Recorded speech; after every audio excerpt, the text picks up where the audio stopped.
जी sir. अस्सलाम वालेकुम नाज़रीन, मैं हूं असद अली तूर अपने प्रोग्राम असद तूर अनसेंसर्ड के साथ। हमारे साथ माजिद निज़ामी मौजूद हैं, मेरे पसंदीदा हैं। हल्कों की सियासत हो या सिक्योरिटी एस्टेब्लिशमेंट के मामलात हो, उनके बैकग्राउंड जानने हो, तो मेरे लिए माजिद निज़ामी एक इंसाइक्लोपीडिया के दर्जा रखते हैं, इसलिए मैं इनसे रुजू करता रहता हूँ। वीलॉग में भी करता हूँ और वीलॉग के अलावा भी इनको तंग करता रहता हूँ। तो माजिद से आज हम जो बात करेंगे, एक तो जो फैसला आया है अभी लाहौर हाई कोर्ट का, उसमें जिस तरह से आपने देखा है कि उन्होंने इलेक्शन कमीशन को कह दिया है कि फौरी तौर पे 5 जो रिजर्व सीट्स हैं उन पे मेंबरान को नोटिफाई कर दें। तो ये बड़ा सिग्निफिकेंट है। क्या ये हमजा शहबाज के लिए मुश्किलात पैदा कर सकता है, नहीं कर सकता? इसके बाद जो पार्टी पोजीशंस है नंबर वाइज, वो अब नई क्या होंगी पंजाब असेंबली में? इसके अलावा जो पंजाब असेंबली की 20 नशिस्तों पर जो 17 जुलाई को इंतखाबात होने जा रहे हैं, उसमें पीटीआई और पीएमएलएन कहां पे स्टैंड करती हैं? क्योंकि खास तौर पे ये पीटीआई के लिए इसलिए सिग्निफिकेंट है दो लिहाज से। एक तो ये इमरान खान साहब का जो बयानिया था कि मेरे वोट पे इन लोगों ने जीत के मुझसे गद्दारी की, वो इधर उसका लिटमस टेस्ट होगा कि क्या वाकई ये इमरान खान का वोट था जिससे इन लोगों ने गद्दारी की, या ये इन लोगों का अपना वोट था। और दूसरी सिग्निफिकेंस ये होगी कि इमरान खान साहब के पास इस वक्त 4 बयानिए हैं, एक अमेरिकी साजिश का, दूसरा एंटी स्टैब्लिशमेंट का, तीसरा महंगाई का, और चौथा अपना उनका विक्टिम कार्ड है। तो इन 4 बयानियों के होते हुए क्या वो विनिंग नंबर बना पाएंगे कि नहीं? तो ये बड़े सिग्निफिकेंट इलेक्शन है जो इमरान खान साहब की पॉपुलैरिटी को तय करेंगे, पावरफुल हल्कों के लिए भी। तो हम उसी सब पर माजिद निज़ामी से बात करेंगे। माजिद, बहुत शुक्रिया आपका वक्त देने का। अब आप जरा बताएंगे कि ये जो अब 5 सीटों का नोटिफिकेशन अब इलेक्शन कमीशन को करना पड़ेगा, अगर वो इसको सुप्रीम कोर्ट में नहीं चैलेंज करते तो उसके बाद क्या पार्टी पोजीशन होगी? पीटीआई के कितने लोग होंगे, पीएमएलएन के कितने होंगे, पीएमएलक्यू, पीपल्स पार्टी, तो इस साइड की कोalition जो इस वक्त वफाक में हुकूमत में है, इसके पास पंजाब में क्या नंबर होगा? और जो इस वक्त वफाक में, आप कह लें कि खैर वफाक से तो रिजाइन दे चुके हैं, लेकिन जो अब की अपोजिशन है इमरान खान साहब की और पीएमएलक्यू की, उनके पास पंजाब असेंबली में क्या नंबर होगा? जी बहुत शुक्रिया आपका। ये काफ़ी डिटेल्ड डिस्कशन आज मेरा ख्याल है होने वाली है। हम कोशिश करेंगे कि हर पॉइंट को थोड़ा थोड़ा करके डिस्कस करें। पहली बात तो ये है कि बड़ा बुनियादी इशू ये था कि मखसूस नशिस्तों पे किसका हक होना चाहिए। एक ख्याल ये था कि मखसूस नशिस्तों को पार्टी पोजीशंस के साथ बदलते रहना चाहिए और ये तय करना चाहिए कि जिस जमात को जिस लम्हे पे जैसी पार्टी पोजीशन मिले वहाँ पे उसके नंबर्स तय किए जाएं। जबकि दूसरा एक मौक़िफ़ ये है कि 2018 में या 2013 में जब भी इलेक्शन हुए हैं, तो उसके बाद जो पार्टी पोजीशन इलेक्शंस के बाद बनी है, आम इंतखाबात के बाद, तो उसी पार्टी पोजीशन की बुनियाद पे फैसला किया जाए और एक दफ़ा वो नंबर नॉमिनेट कर दिया जाए। तो पहले तो यही होता आ रहा था। तो इस दफ़ा चूँकि नंबर गेम बड़ी दिलचस्प है और बड़ी हैरानकुन भी है, तो इसलिए पीएमएलएन की ने ये कोशिश की कि शायद इसके अंदर से हमें को रिलीफ मिल जाए और ये फैसला 20 ज़िमनी इंतखाबात की सीटों के बाद हो। लेकिन अब फैसला यही आया है कि जैसे पहले मामलात चल रहे थे वैसे ही चलने चाहिए। किसी की वफात की सूरत में, किसी की नाअहली की सूरत में जैसे मखसूस नशिस्तें खाली होती थी, तो नीचे से लिस्ट में से नेक्स्ट नंबर को अपग्रेड कर दिया जाता था। तो अब भी वैसा ही होगा। तो अब ये जो पीटीआई के नंबर्स हैं, ये 5 ऑटोमेटिकली बढ़ गए हैं और इस टाइम वो 158 से 163 पे पहुंच गए हैं। दूसरी तरफ जो पीएमएलएन है, जो बड़ी पार्टी है और इस टाइम नून लीग हुकूमत में है पंजाब में, उनके पास भी यही नंबर है। वैसे तो उनके मेंबर्स हैं 165 पंजाब असेंबली में, लेकिन 2 मेंबरान अभी तक नाराज हैं। 3 नाराज मेंबरान को उन्होंने मना लिया था, ठीक है, जो आपकी खबरों में भी आपने देखा। जी जलील बिल्कुल। शरकपुरी हैं, कारी गयास हैं और अशरफ अंसारी हैं, गुजरांवाला के, 2 अभी रहते हैं। जो उस्मान तो इस बुज़दार से तरह मुलाकातें करते रहे, लेकिन अब नई रियलिटी के मुताबिक वो वापस, जैसे कहते हैं ना, वो राहें मुस्तकीम पर आ गए हैं, पता नहीं वो वाली राह मुस्तकीम थी या ये वाली, लेकिन अब वो वापस आ गए। और पीएमएल ने भी बखुशी उनको, हाँ, लेकिन पहले शो का हमें नोटिस जारी होते थे, लोटे उनके सामने छोड़ जाते थे, अब लोटे वापस कबूल हो गए। जी ठीक। हाँ, अब ये मज़हका खेज सूरत हाल दोनों तरफ से है। जी ये ऐसा नहीं है कि लोटे वापस आए हैं, मुस्लिम लीग नून ने लोटे वापस लिए भी हैं हाँ और वही। बखुशी लिए हैं। हाँ और उन्हें इनके किसी के आने जाने पे एतराज भी कोई नहीं था, पुरानी मोहब्बतें बहाल हो चुकी हैं। हाँ वही ना, वो जो क्योंकि इस टाइम पहले मुस्लिम वोट लीग को नून को, इज्जत जो नहीं मिल रही थी, वो अब हाँ, उन्होंने कहा जी मिल गई जी, ठीक है, हमारे ही थे, गए ना, हमें छोड़ गए। यही बात तो अच्छी है मेरे हृदय की। जी अच्छा। तो वो अब वहां पे भी 163 का नंबर है और यहाँ पे भी 163 का नंबर है।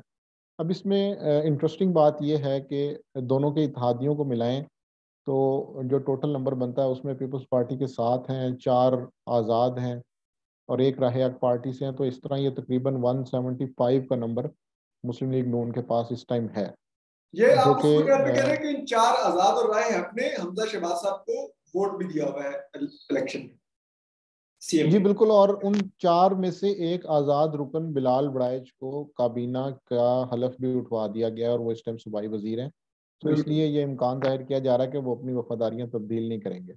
बिल्कुल ठीक। दूसरी तरफ जो पीटीआई और उनके इत्तेहादियों का नंबर है वो 173 बन रहा है और उसमें से एक वोट जो दोस्त मोहम्मद मजारी का है वो इधर उधर हो सकता है क्योंकि उनकी पार्टी वाबस्तगी चेंज है।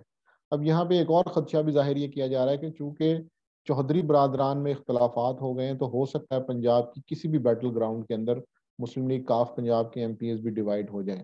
लेकिन अभी उस हवाले से कोई कंक्रीट एविडेंस इसलिए सामने नहीं आई कि उन्होंने अभी कोई इस तरह से ऐलान नहीं किया। बहरहाल चौधरी शुजात हुसैन और तारिक बशीर चीमा ग्रुप की ये कोशिश होगी कि वो किसी ना किसी तरीके से वो जो 10 एमपी पीएमएलक्यू के हैं उनके अंदर भी डेंट डालें।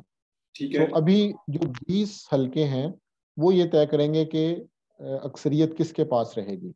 ओके। अगर तो इसमें से 10-10 हलके एक दोनों जमातों को मिल जाते हैं तो फिर मुस्लिम लीग नून के पास मेजॉरिटी तो होगी लेकिन बड़ी थिन होगी, 2 एमपीएस की मेजॉरिटी होगी। तो इसलिए मुस्लिम लीग नून के लिए ये बहुत ज़रूरी है कि वो कम से कम 15 नशिस्तें जीते ताकि वो इस मेजॉरिटी को थोड़ा सा बढ़ा के कंफर्टेबली पंजाब असम्बली में रह सके। बिल्कुल ठीक है।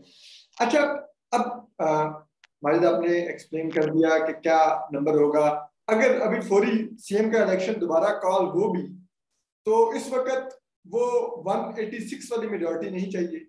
आपको मिनिमम जो उस वक्त असेंबली में जो स्ट्रेंथ मौजूद है उसमें से अपनी मेजॉरिटी शो करनी है।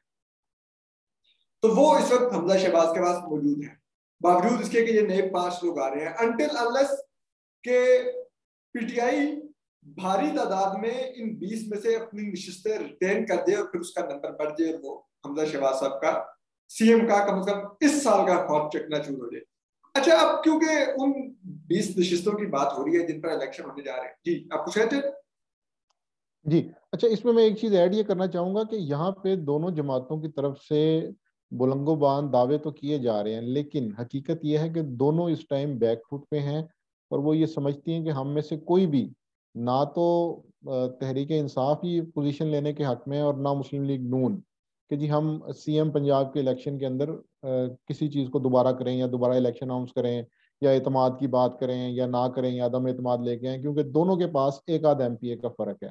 और चूंकि 186 दोनों के पास नहीं है तो इसलिए दोनों बयानात तो दे रहे हैं लेकिन इन फैक्ट वो दोनों ही खामोश हैं और सीएम पंजाब के मामले पे दोनों ही बैकफुट पे हैं कि इस मसले को ठीक। अभी ना छेड़ा जाए जब तक कोई अक्सरियत ना मिले। ठीक है, मतलब दोनों जिसे कहते हैं बयानात दे रहे हैं लेकिन ग्राउंड पर कुछ हिला रहे नहीं है, और दोनों जी बिल्कुल। साइड्स वेट कर रही हैं इस ज़िमनी इंतखाब का 17 जुलाई वाले का कि इस 20 नशिस्तों में से किसके पास कितनी आती हैं, फिर वो उसके मुताबिक अपनी अगली मूव प्लान करेगा। बिल्कुल ठीक हो गया। और अब क्योंकि मेरी नजर में 20 नशिस्तों की वो इसलिए बहुत ज्यादा मेरे दिलचस्पी का बायस है क्योंकि अब तो उसके लिए तो वो रिटायर्ड लेफ्टिनेंट जनरल जो DGI थे जहीरुल इस्लाम साहब, वो भी एक्टिव हो गए हैं और उनके ऊपर तो मियां नवाज शरीफ इल्जाम लगाते रहे हैं कि सॉरी वो मुशाहिदुल्लाह खान साहब ने इल्जाम लगाया कि इन्होंने 2014 का धरना करवाया था। मियां नवाज शरीफ ने कहा कि इन्होंने पैगाम भिजवाया था कि आप इस्तीफा दें, और इनके इल्जाम थे और इनके इल्जामात को हमारे शो में जो पीटीआई के इंफॉर्मेशन सेक्रेटरी थे जो अब छोड़ चुके हैं पार्टी, उन्होंने कंफर्म किया कि हमने वो धरना जनरल जहीरुल इस्लाम के कहने पर ही दिया था। तो ये मतलब वर्दी में भी पीटीआई को सर्व करते रहे, लेकिन अब रिटायर होकर भी इस इलेक्शन के लिए एक्टिव हुए हैं, तो बड़ा दिलचस्प हो गया है। इससे हमें ये भी पता चलेगा कि हमारे जो जर्नैल बरादरान होते हैं वो इलेक्टोरल पॉलिटिक्स में कहाँ पे स्टैंड करते हैं। वैसे तो उनको लगता है कि शायद हम ही मुल्क के सबसे ज्यादा पॉपुलर लोग होते हैं। तो अच्छा, आप बताइए माजिद, ये जो लाहौर है खासतौर पे 4 नशिस्तें लाहौर से हैं, क्या वो 4 नशिस्तें, क्या वहां पर पीएमएलएन की क्या वर्थ है, पीटीआई की क्या है, कौन कितनी नशिस्तें आपको लगता है जीत सकता है और किस बुनियाद पे जीत सकता है? जी, लाहौर का मुकाबला बड़ा दिलचस्प है और मैं यहाँ पे ये ज़रूर कहना चाहूँगा कि तहरीक इंसाफ ने लाहौर में टिकट्स के मामले में बहुत अच्छा इंतखाब किया है। ओके। और जो पहला हलका है वो अब्दुल अलीम खान साहब वाला है, जिससे वो अब नहीं आ रहे और शोएब सिद्दीकी भी नहीं आ रहे, जबकि जो मुस्लिम लीग नून के ही कैंडिडेट थे, जो या सादिक साहब के बहुत करीबी हैं, राना एहसन शराफत, उन्हीं को टिकट मिला है। ओके। सो उनके मुकाबले में मियां महमूद रशीद के दामाद और साबिक एमएनए मियां उस्मान साहब के बेटे हैं अकरम उस्मान, वो उनके मुकाबले में है। तो ये दोनों ही कैंडिडेट बहुत अच्छे हैं। यहाँ पे अकरम उस्मान साहब को एज मिल सकता है, ओके। क्योंकि इस हलके में अलीम खान साहब और शोएब सिद्दीकी में से कोई भी नहीं आ रहा। सो राना एहसन शराफत को मुस्लिम लीग नून की हमायत तो हासिल होगी, लेकिन जो अलीम खान और शोएब सिद्दीकी का ग्रुप था जिसने सरगर्मी से इलेक्शन कैंपेन चलानी थी, अब वो ग्रुप इनके साथ तो है लेकिन उतना सरगर्म नहीं है। ओके। तो दूसरी जो नशिस्त है वो उसके अंदर मतलब हमारे टोकन पास, हमायत है उनकी सिर्फ नून लीग के लिए। जी बिल्कुल। और वहाँ पे ये मामला खासा सरगर्म रहा कि जी अलीम खान साहब या उनके ग्रुप का कोई बंदा इलेक्शन लड़े, बट समहाउ ये फैसला नहीं हो सका। तो अब मुस्लिम लीग नून का ही कैंडिडेट है वहाँ पे। और ये तो एक तो ये फैसला होगा बाय द बड़ा। वे नून लीग ने नहीं होने दिया कि उनके बंदे को टिकट देते, या वो खुद ही उन्होंने नहीं नहीं, चाहते? ये मामला अलीम खान साहब की तरफ से सुना यही गया कि उनकी तरफ से ही थोड़ा सा ले तो लाल के से काम लेते हुए थोड़े से मसले थे। वो ये चाह रहे थे मतलब कि वो वो नहीं अब चाहते थे कि कोई उनका हल्का उन्हीं के अंदर से उठ के तो रिटेन कर ले और कल को बिल्कुल उनके हल्के मतलब। में वो मालिक बन गए। ठीक है, समझ गया। और वैसे वैसे भी शोएब सिद्दीकी साहब उनके बड़े करीबी हैं, लेकिन बहरहाल दोनों रहनुमा इलेक्शन लड़ने पे तैयार नहीं थे। तो इससे अगला हल्का जो है वो नज़ीर चौहान का है, और उनका नाम मुल्क की सियासत में बहुत सरगर्म रहा जब वो जहांगीर तरीन ग्रुप के रहनुमा थे। और उनके मुकाबले में जो टिकट मिला है वो पहले आतिफ चौधरी साहब को मिला था, जो कि कहा जा सकता है कि एक नजरियाती कारकुन है पीटीआई के। लेकिन बाद में पीटीआई ने उस मसले पर नजरसानी की और वहाँ पे टिकट को चेंज किया। और अब शबीर गुज्जर हैं, जिनके भाई खालिद गुज्जर का लाहौर में बड़ा नाम है, तो उनको टिकट दिया गया ताकि इस मुकाबले को भी बैलेंस किया जाए। आतिफ चौधरी साहब बहुत अच्छे कारकुन हैं और उन्हें नज़रअंदाज भी किया गया। एक ये मौका था कि उन्हें एडजस्ट किया जाता, लेकिन उनके कुछ मसाइल ये हैं कि वो उनके पास उतना पैसा नहीं है जितना गुज्जर बरादरान के पास है। तो इसलिए लाहौर में और बाकी भी जगहों पे नज़रियाती कारकुनान इसलिए पीछे रह जाते हैं कि उनके पास कोई माली वसाइल इतने ज़्यादा नहीं होते कि वो अच्छा इलेक्शन लड़ सकें। तो यहाँ पे भी एक बड़ी इंटरेस्टिंग सिचुएशन है। और लाहौर के जो चारों हलके हैं उनके हवाले से मैं एक बात ये ज़रूर कहना चाहूँगा कि यहाँ पे चूँकि कैंडिडेट्स भी चेंज हुए हैं, उनकी साइड्स चेंज हुई हैं, और यहाँ पे पीटीआई की तंजीम साजी भी इतनी स्ट्रांग नहीं है। कैंडिडेट्स भी चेंज हो गए हैं। पीएमएलएन कंफर्टेबल है लाहौर में, लेकिन पीएमएलएन को थ्रेट ये है कि उन्होंने अभी तक कोई परफॉर्मेंस नहीं दिखाई गवर्नमेंट के अंदर, उनका कोई बेहतर नाम नहीं है। तो इसलिए ये बड़ा एक दिलचस्प मुकाबला होगा। कोई भी इस टाइम तक ये क्लेम नहीं कर सकता कि वो चारों की चारों सीटें जीत जाएगा। तो इसी तरह जो इससे अगली सीट है जिसमें सूबाई वजीर असद खोखर हैं और दूसरी तरफ से पीटीआई के नवाज अवान हैं। जी। इस सीट पे भी बड़ा इंटरेस्टिंग हुआ कि 2018 में यहाँ से साद रफीक साहब जीते, और इस इलेक्शन की बुनियाद पे वो एमपी रहे कुछ अर्सा पंजाब असम्बली में। उसके बाद फिर वो एमएनए बन गए, तो यहाँ पे बाई इलेक्शन हुआ तो ये सीट पीटीआई जीत गई। तो यहाँ पे भी एक मिक्स्ड रुझान है। अब चूंकि असद खोखर साहब फिर मिस पार्टी उनकी चेंज हो गई है, तो यहाँ पे भी हमें बड़ा इंटरेस्टिंग मुकाबला देखने को मिलेगा। चौथी जो सीट है वो उस पर बड़ा अच्छा टिकट दिया है पीटीआई ने ज़हीर अब्बास खोखर को, जो पीपल्स पार्टी के एक्स एमएनए हैं और इसके साथ साथ वो डीजी बैतुल माल भी रह चुके हैं, और उनके ख़ानदान से करामत खोखर साहब एमएनए भी हैं। तो मेरा ख्याल है कि ये और उनके मुकाबले में इंटरेस्टिंगली ओन चौधरी साहब जो एडवाइज़र हैं वज़ीर-ए-आज़म पाकिस्तान के, और जहांगीर तरीन साहब के बड़े ख़ास थे, इमरान खान साहब के भी बड़े ख़ास थे, उनके भाई हैं अमीन जुल्करनैन, वो उनके मुकाबले में है। तो लाहौर की जो फाइट है वो और अमीर टिकट्स के, जुल्करनैन नून लीग की तरफ से। जी, नून लीग की तरफ से। ठीक है। तो लाहौर की फाइट बड़ी इंटरेस्टिंग है, और यहाँ पे दोनों साइड्स बहुत जोर लगा रही हैं। हम किसी भी हलके में ये नहीं कह सकते कि जी पीएमएलएन कंफर्टेबल है या पीटीआई कंफर्टेबल है। यहाँ पे 2+2 नजर आ रहा है। मतलब बहुत क्लोज कॉन्टेस्ट है। जी बिल्कुल। अच्छा, अब मुझे बताएं कि जाहिर बात है मोस्ट लाइकली इमरान खान साहब कैंपेन करेंगे इस हल्के में आके, इन हल्कों में 4 में, लाहौर में भी। कल वो if I am not wrong कर भी रहे थे।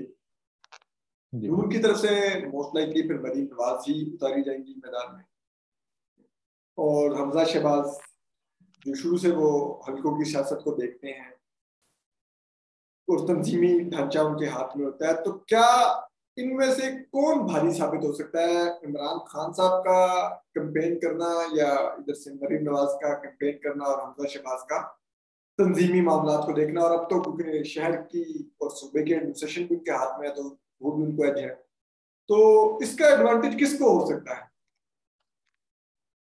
जी, यहाँ पे मेरा ख्याल है तहरीक इंसाफ पीएमएलएन से थोड़ा सा पीछे है, क्योंकि उनके पास एक बयानिया है, एक जोशो खरोश है, सोशल मीडिया की प्रेजेंस है, बट जो इलेक्टोरल पॉलिटिक्स की डिटेल्स होती हैं, निटी ग्रिटीज होती हैं, उसके हवाले से वो शायद इतने आगे नहीं है जितने पीएमएलएन वाले हैं। आपको याद हो कि हमजा शहबाज की पिछले 10 सालों में एक टीम होती थी जो बाकायदा पंजाब के किसी भी हल्के में ज़िमनी इलेक्शन लड़ने के लिए जाते थे, और उसके अंदर खासे माहिरीन हैं जो ज़िमनी इंतखाबात की पॉलिटिक्स को और उसकी इंजीनियरिंग को समझते हैं। बहुत अच्छी तो तरह। हमजा शहबाज जी, वो इस मामले में बहुत अच्छे हैं। मतलब अब वो वो, दस्का की तरह की मैनेजमेंट नहीं करते कि जो पकड़ी जाए। दे आर वेरी हाँ जी, वो एक्सपर्ट। बड़े बड़े सोफिस्टिकेटेड तरीके से इस मामले को लेके चलते हैं। तो हमें ये जहन में रखना चाहिए कि पीएमएलएन के पास वो टीम अभी भी है, और इसके ठीक है। साथ साथ वो गवर्नमेंट में भी है। सो पीटीआई को यहाँ पे ये करना होगा कि उन्हें इलेक्शन डे जो है वो उनके लिए इम्पोर्टेंट है, कि वहाँ पे एक तो वो अपने जितने भी सपोर्टर्स हैं उनको लेके आए, और जितनी धड़ेबंदी की पॉलिटिक्स है उसको उससे पहले पहले मैनेज कर लें। यहाँ पे यूनियन काउंसिल चेयरमैन, काउंसलर्स, ये बड़े इंपॉर्टेंट होते हैं। तो इनसे इनको अगर ये राब्ता नहीं करेंगे तो पीएमएलएन के पास चूंकि गवर्नमेंट में होने की वजह से देने को बहुत कुछ है, तो वो उसमें उनको अपने साथ मिला सकते हैं। ओके। अच्छा, अब हम लाहौर से, आपके शहर से जरा बाहर निकलते हैं। हालांकि पंजाब का दिल माना जाता है, और ये तो भुट्टो साहब के दौर से कहा जाता है था कि वेव लाहौर चला। तो लाहौर की तो आपने बताया कि बड़ा क्लोज कंटेस्ट है, और 2+2 चल रहा है अभी तक। तो इसलिए अब हम कुछ यकीनी तौर पे नहीं कह सकते कि लाहौर कोई वेव चलाएगा इस कम से कम 20 नशिस्तों के ज़िमनी इंतखाब में। लेकिन अब जैसे जहीरुल इस्लाम साहब जिस हल्के में करीब खड़े हुए थे कल PP7 में, तो वहां पर आपको क्या लगता है कि क्या हो सकता है? देखिए, वो बड़ा इंटरेस्टिंग हल्का है। अब लाहौर से बाहर जितने भी हल्के हैं उनका इशू ये है कि वो इलेक्टेबल्स की पॉलिटिक्स वाले हल्के हैं, वो कोई नजरियाती वोट वाले हल्के नहीं है। उसमें एक उम्मीदवार इस पार्टी में होता है, दूसरे इलेक्शन में वो दूसरी पार्टी में होता है। तो वहाँ की जितनी भी पॉलिटिक्स है वो दड़ेबंदियों और बरादरी के गिर्द घूमती है। हाँ, उसके अंदर 30-40% जमातों का किरदार भी आता है। अब ये जनरल जहीरुल इस्लाम साहब वाला जो हल्का है ये भी बड़ा इंटरेस्टिंग है। ये तो रावलपिंडी का हल्का है, और यहाँ पे राजा जफरुल हक जो मुस्लिम लीग नून के कायद हैं और उनके चेयरमैन थे, और बड़ा उनका इम्पोर्टेंट मुकाम था उसके अंदर, उनके बेटे को टिकट नहीं दी गई। तो इससे आप अंदाजा लगाएं कि इलेक्टोरल पॉलिटिक्स कितनी बेरहम और जालिम होती है। बिल्कुल। कि वहाँ पे चूंकि पीटीआई से आने वाले उम्मीदवार को एडजस्ट करना था, इसलिए मुस्लिम लीग नून के चेयरमैन या चेयरपर्सन के बेटे को ही फारिग करार दिया गया। तो इस तरह की चीजें आपको इस तरह के हलकों में देखने को मिलेंगी। सो यहाँ पे जो राजा सगीर हैं वो मुस्लिम लीग नून के टिकट पे, उनके मुकाबले में पीटीआई ने लेफ्टिनेंट कर्नल शबीर जो रिटायर्ड हैं उनको टिकट दिया है। और यहाँ पे फिर वही बात है कि ये पॉलिटिक्स जो है ये बड़ी इंटरेस्टिंग है। ये जो कर्नल रिटायर्ड साहब हैं, ये 2008 में पीपल्स पार्टी की तरफ से उम्मीदवार थे। ये बेसिकली गुलाम मुर्तजा सत्ती का ग्रुप माना जाता है।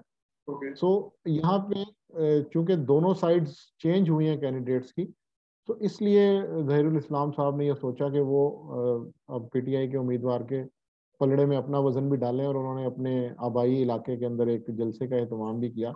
हालांकि उसकी सिग्निफिकेंस हल्के में तो शायद इतनी ना हो, लेकिन उसका शोर खासा मच गया है, और हल्के में शायद उनको इतना फायदा ना हो, लेकिन चूंकि वो कस्बा वही है जहाँ जहाँ से राजा जफरुल हक साहब भी उनका ताल्लुक है, और जनरल जहीरुल इस्लाम साहब का भी है, तो वहां पे उन्होंने ये मुनासिब समझा कि मैं भी अपना वजन पीटीआई के पलड़े में डालूं।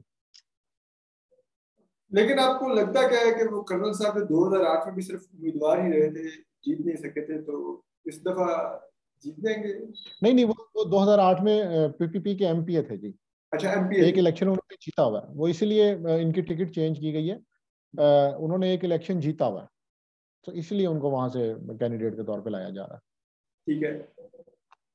अच्छा, अब बाकी आप जरा बताएंगे, जो बाकी हमने 5 तो हल्के डिस्कस कर लिए, बाकी जो 15 हल्के हैं, अगर आप कुछ उन पे रोशनी डाल सकें। हाँ, ये अब आप बता देंगे उन पे कितनी रोशनी डालनी है और कितने वक्त में डालनी, ताकि वो रोशनी को कम या ज्यादा किया जा सके। तो ये अब आप अपने टाइम के हिसाब से बता देंगे उन पे कितनी रोशनी हम डालनी है। आपको 6 से 10 मिनट के लिए फ्लोर आपके हवाले करते हैं, आप जितनी चाहे रोशनी इसमें डाल लें। सही सही।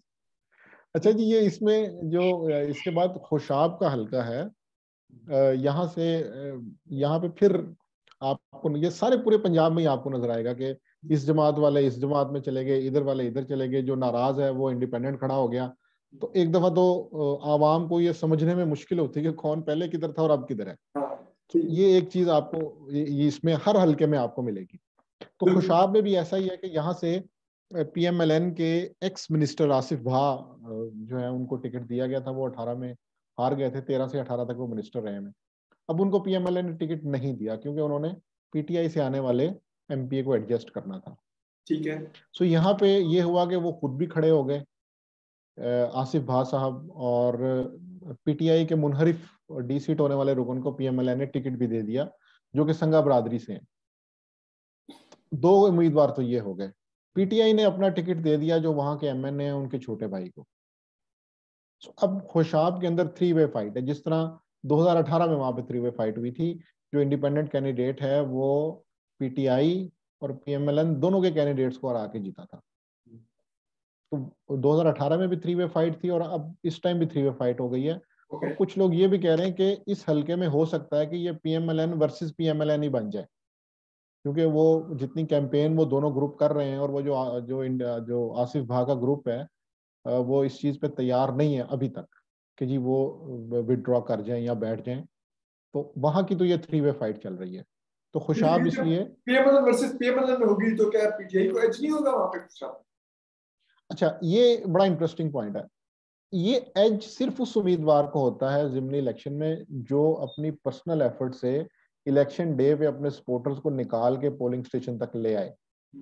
पार्टी डिवाइड का फायदा बाई इलेक्शन में बहुत कम होता है। बाई इलेक्शन में फायदा उसी को होता है जो, क्योंकि बाई इलेक्शन में वोटर सपोर्टर का दिल नहीं कर रहा होता है इलेक्शन में वोट डालने के लिए, क्योंकि वो एक दफा 5 साल में वोट डाल चुका होता है। तो बाई इलेक्शन में कैंडिडेट का ये काम होता है कि वो घरों से जाके ट्रांसपोर्ट भेज के बंदे लेके आए और वो वोट डालें। तो इलेक्शन डे पे जो कैंडिडेट ये काम कर लेता है, क्योंकि यहाँ पे टर्न आउट भी बहुत ज्यादा नहीं होता है बाई इलेक्शन के अंदर, ये देखा गया अमूमन। सो वहां पे इशू ये होता है कि पर्सनल एफर्ट बहुत ज्यादा काउंट करती है। ये ऐसा नहीं हो सकता कि अगर आप पीएमएलएन के हैं और आप इलेक्शन डे पे घर बैठे रहे हैं, या आपकी कुछ 200-300 गाड़ियां हल्के के अंदर नहीं चल रही, तो फिर आप जीत जाएंगे, ऐसे नहीं होता। वो आपके पास पीएमएलएन का टिकट भी हो तो आप हार जाएंगे, पीटीआई का टिकट भी हो तो हार जाएंगे। तो इलेक्शन डे पे पर्सनल एफर्ट बहुत मैटर करती है। बिल्कुल बिल्कुल। अब इसके बाद हमारे पास फैसलाबाद का हल्का है। उससे पहले अगर आपने कुछ एडिशनल उसके अंदर कोई चीज ऐड करनी है। जी जी। अच्छा, फैसलाबाद में फिर वहाँ पे यही इशू है कि 2018 में जो कैंडिडेट थे अजमल चीमा, वो इंडिपेंडेंटली जीते थे। वहां पे भी 3 वे फाइट थी। अब वो जितने भी कैंडिडेट थे वो सारों ने साइड्स चेंज कर ली हैं। वो पीटीआई से निकल के पीएमएलएन में चले गए, अली अफजल शाही जिनके वालिद स्पीकर रहे हैं, जिनके जो ताया हैं वो MNA हैं, वो मुस्लिम लीग नून से निकल के इधर आ गए। तो यहाँ पे फिर साइड्स चेंज हो गई हैं। जो PMLN के एक्स MPA थे आज़ाद अली तबस्सुम, वो आसिफ भा से ज़रा शरीफ आदमी निकले हैं, उन्होंने पार्टी का हुक्म मान लिया है और वो अभी तक उसके अंदर उन्होंने कोई बगावत या कोई नाफरमा बरदारी का काम नहीं किया। वो अगर उनको टिकट नहीं भी मिला तो उन्होंने सब्र शुक्र कर लिया। तो इसलिए ये हल्का इस लिहाज से थोड़ा सा डिफरेंट है कि यहाँ पे उस तरह से एक प्रॉपर 3 वे फाइट देखने में नहीं आ रही। एक यहाँ पे और कैंडिडेट है तारिक बाजवा, जो जिनका बैकग्राउंड है, जिनके घर में भी एक आध दफा ये मेंबर कौमी असम्बली और इनके वालिद भी बड़े नॉन पॉलिटिशियन थे। तो लेकिन बहरहाल ये नंबर 3 पे ही लग रहे हैं। तो फैसलाबाद की ये सिचुएशन है, ये खुशाब से इसलिए मुख्तलिफ है कि यहाँ पे हमें बहरहाल उतना हौच पौच देखने को नहीं मिलेगा। और इसमें सिर्फ यहाँ दोनों ने टू वे फाइट अगर फैसलाबाद में है, PTI वर्सेस PMLN, क्योंकि तीसरे तो बताया कि वो तीसरे नंबर पे ही रहेंगे, तो इस टू वे फाइट में फिलहाल कौन लीड कर रहा है? देखिए यहाँ पे ये सीट PMLN अगर थोड़ी सी कोशिश करे तो वो निकाल सकती है।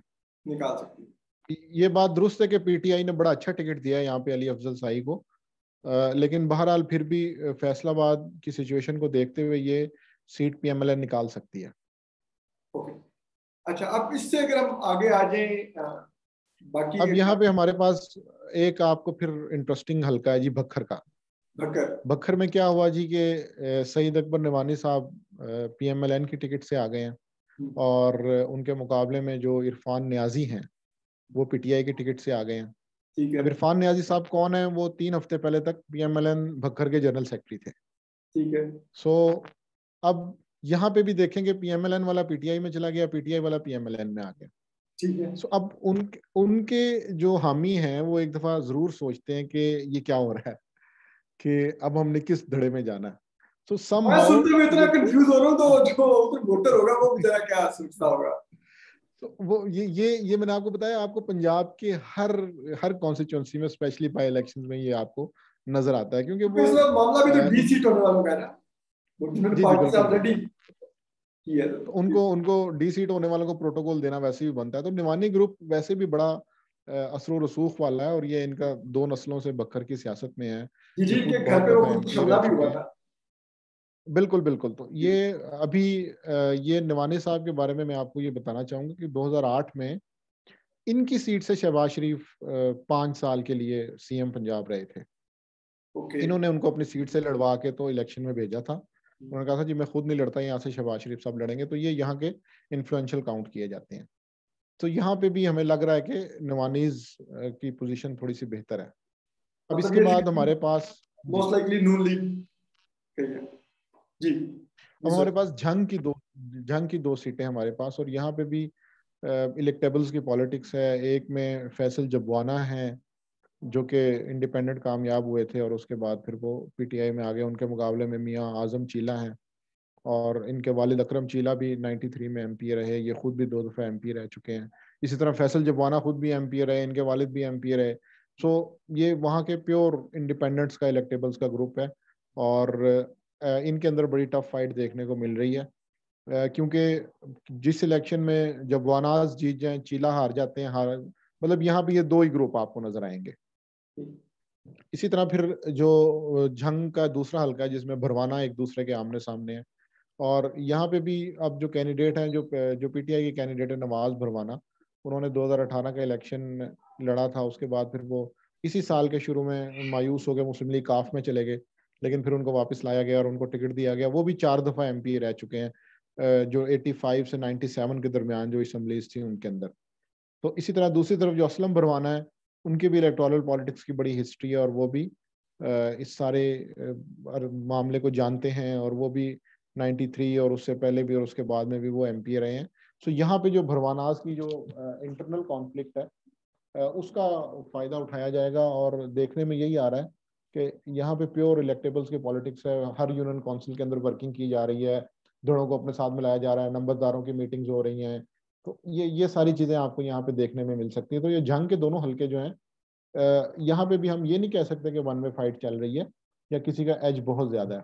क्योंकि यहाँ पे इन लोगों को पार्टियों की सपोर्ट तो है, लेकिन इनका अपना एक प्रोफाइल और क्रेडिबिलिटी है आवाम के अंदर। सो यहाँ पे ये जितने भी कैंडिडेट्स हैं, इनमें से हम किसी को ये नहीं कह सकते कि ये लूजिंग एंड पे है या ये विनिंग एंड पे है। दोनों साइड से यहाँ पे बड़ी अच्छी कोशिश की जा रही है। और अभी क्या मुकम्मल हो गई है? अभी हमारे पास जी शेखुपुरा है, साहिवाल है, मुल्तान है, लोधरा की 2 सीटें हैं, मुजफ्फरगढ़ की 2 सीटें हैं, लिया की सीट है, डेरा गाजी खान की सीट है, बहावल नगर की सीट है। मुल्तान का जरा बताइए, शाह कुरैशी साहब के साहबजादे जैन कुरैशी लड़ रहे हैं, वहां क्या रहा?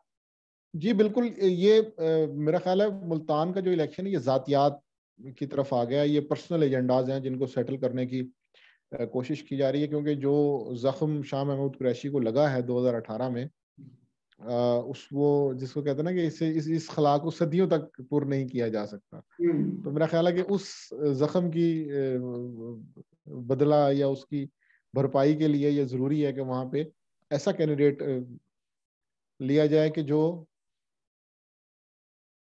शायद आपका लाइट का इशू हो रहा है, लेकिन आप बात जारी रखिए, हम सुन रहे हैं। जी जी, तो यहाँ पे बेसिकली सलमान नईम वर्सेस जैन कुरैशी हैं। सो यहाँ पे मेरा ख्याल है कि जैन कुरैशी को थोड़ा सा इस टाइम एज हासिल है और सलमान नईम मुश्किल में है। उसकी वजह यह है कि शाह महमूद कुरैशी ने इस दफ़ा बाकायदा पूरा जोर लगा के इस चीज़ को इंश्योर किया है कि इस दफ़ा हार में अफोर्ड नहीं कर सकता। सो यहाँ पे भी आपको ये सिचुएशन देखने को मिल सकती है। ठीक, मतलब ये वही आप वो जख्म बयान कर रहे हैं जो शाह कुरैशी साहब ने, याद है टेलीफोन कॉल लीक हो गई थी, किसी ने उनके जानने वाले ने उनको कॉल करके तंज किया कि आप हार गए शाह साहब, तो उसने कहा कि आपको पता है मुझे किसने हरवाया, क्यों हरवाया? क्योंकि शाह साहब तो आपको पता है वज़ीर पंजाब बनना चाहते थे, लेकिन फिर यहाँ पे उनको नॉकआउट करवा दिया गया और उनको सिर्फ कौमी असम्बली की सीट दिलाई गई कि चुप करके जाके वज़ीर खारजा बने। तो अच्छा, बिल्कुल बिल्कुल। तो अब बाकी डेरा गाजी खान की तरफ अगर हम आ जाए, वहां पर क्या सूरत हाल है? अब देखें, डेरा गाजी खान, फिर मैं रिलेट करना चाहूंगा भक्कर की, खुशाब की, फैसलाबाद की जो हमने बात की। अब डेरा गाजी खान में भी इसी तरह की इंटरेस्टिंग सिचुएशन है। वहां पे खोसाज हैं, वो रिश्तेदार हैं और वो एक दूसरे के सामने हैं, इलेक्शन लड़ रहे हैं। जो मोहसिन अता खोसा हैं, और वो इस दफा इलेक्शन में नहीं आ रहे, बल्कि जो एमएनए अमजद फारूक खोसा। अब ये एक और इंटरेस्टिंग पॉइंट है कि जो एमएनए हैं वो पीटीआई के टिकट पे एमएनए थे, आजकल वो नाराज हैं, उनका बेटा पीएमएलएन की टिकट पे लड़ रहा है, और दूसरी तरफ जो जुल्फकार खोसा है उनके बेटे पीटीआई के टिकट पे हैं। सो ये बताते हुए भी हैरानी होती है कि वालिद पीटीआई के टिकट पे एमएनए और बेटा पीएमएलएन के टिकट पे इलेक्शन लड़ रहा है। सो वहां पे भी आपको ऐसी इलेक्टेबल्स की पॉलिटिक्स देखने को मिलेगी।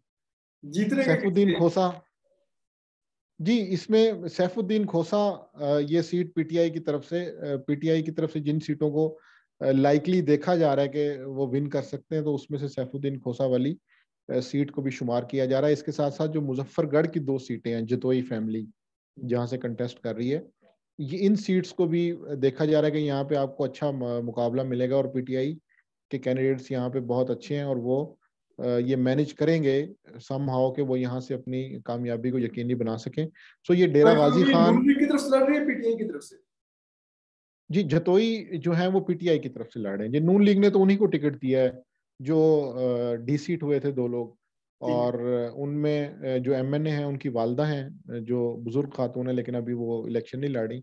सो जो एमएनए बासित सुल्तान है, उनकी बेगम इस दफ़ा इलेक्शन में है। उनको अपने भाई से भी इख्तलाफात की वजह से सामना है, तो उनके भाई जो हारून है वो भी इलेक्शन में है। तो इसी तरह पीएमएलएन का कैंडिडेट भी इलेक्शन, पीटीआई का कैंडिडेट भी इलेक्शन में है। तो यहाँ पे भी जतोईज की वजह से मुजफ्फरगढ़ में पीटीआई स्ट्रांग लगती है।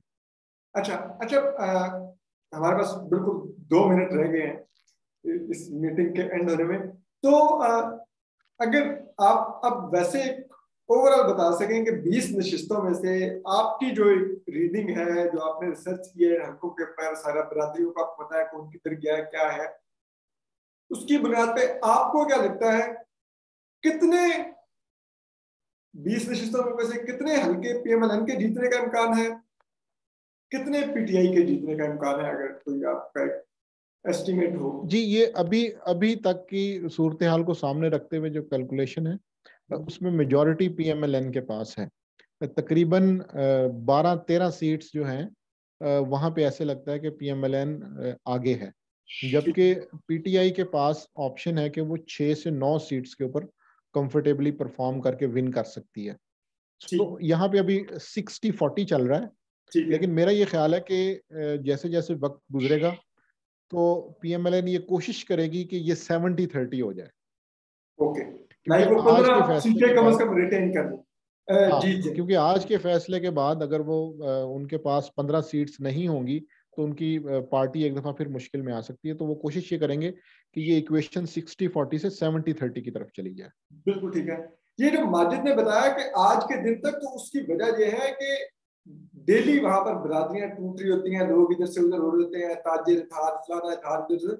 तो माजिद आज की बुनियाद पर जो जहां पे खड़ा है, जो जिसके साथ खड़ा है, उसकी बुनियाद पर असेसमेंट दे रहे हैं, क्योंकि माजिद इलेक्शन को बहुत अच्छा समझते हैं।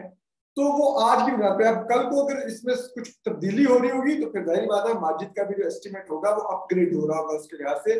तो बहुत शुक्रिया माजिद, आपका वक्त देने का, आपका एक्सप्लेन करने का बहुत बहुत शुक्रिया।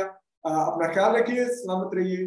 आपका भी बहुत शुक्रिया जी, आप हमेशा इतनी इज्जत अफजाई करते हैं और मेहरबानी के अल्फाज इस्तेमाल करते हैं, बड़ी नहीं, नवाजिश है आपसे आपकी। हमें वैसे ही बहुत प्यार है, और आपके काम की वजह से आपसे असली में प्यार है। बहुत शुक्रिया, थैंक यू। बहुत शुक्रिया, थैंक यू।